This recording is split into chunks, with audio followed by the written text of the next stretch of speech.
Sexualité post-accouchement. Quand reprendre les rapports sexuels après l'accouchement? Oh. Est-ce que ça va faire mal? Est-ce que je vais saigner? À partir de quand peut-on reprendre? Quand reprendre après une césarienne? Sont les questions qui reviennent le plus souvent en consultation.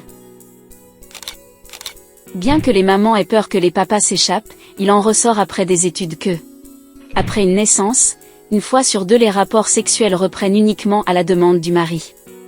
Surtout que les femmes sont très bouillantes pendant la grossesse.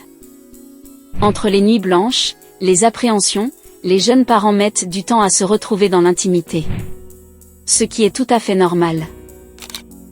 Ce qui se passe après l'accouchement. Après l'accouchement, on ne dort pas beaucoup, et la fatigue baisse la libido. La femme lorsqu'elle a son premier enfant va s'investir parfois même, se surinvestir sur cet enfant d'un point de vue affectif et psychologique. Elle va développer sa maternité qui est une sensation hyper agréable jusqu'à oublier sa libido. À partir de cet instant, la libido devient secondaire et tout est reporté sur l'enfant. Ce qui fait que l'homme se sente délaissé. D'un côté, il y a également beaucoup d'hommes qui sont un peu réticents au moment où leur compagne est enceinte, car en fait, ils voient leur épouse plus qu'une mère et moins comme une épouse. Mais bon, tout ça se travaille. Reprendre avec l'activité sexuelle. C'est risqué de la faire quand il y a les points de suture.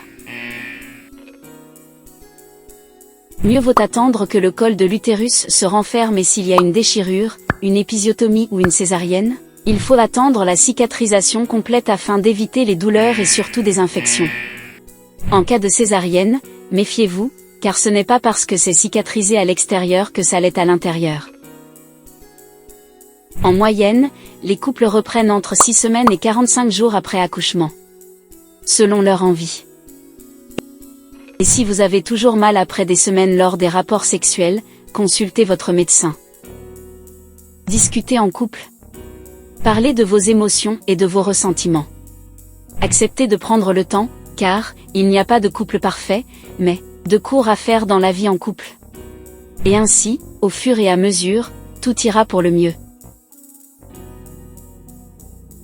N'oublions pas que l'allaitement n'est pas toujours un moyen de contraception, car le retour de couche en allaitant varie énormément d'une femme à l'autre, et ce, même si l'allaitement est exclusif. Pour plus d'infos sur la santé maternelle et infantile, www.babymom237.com. Si vous avez des questions ou des commentaires, n'hésitez pas à les partager ci-dessous. Merci de nous avoir rejoints aujourd'hui, et à bientôt pour de nouvelles découvertes dans le domaine de la santé maternelle et infantile.